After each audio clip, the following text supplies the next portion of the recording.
আজ বানাবো আলুদার rap in chicken fry. লাগবে আদা রসুন ছেঁচা, চিলি ফ্লেক্স, পেরি পেরি মশলা, অরিগ্যানো, সয়া সস, ভিনিগার, গোলমরিচ গুঁড়ো, লবণ, তন্দুরি মশলা, লাগবে কাশ্মীরি লঙ্কার গুঁড়ো, কর্নফ্লাওয়ার, ময়দা।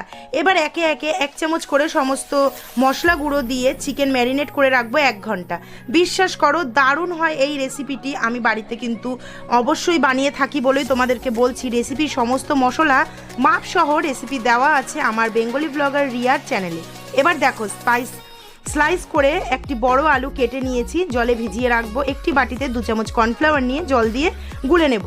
একটি করে আলু স্লাইস কর্নফ্লাওয়ারের গোলায় ডুবিয়ে একটি করে মশলা মাখানো চিকেনের পিস মিডিল বরাবর দিয়ে র্যাপ করে টুথপিক দিয়ে গেঁথে সমস্ত পিস রেডি করে গরম তেলে একটি একটি করে পিস দিয়ে একদম ছাঁকা তেলে লো টু মিডিয়াম ফ্লেমে ফ্রাই করে নিলেই রেডি।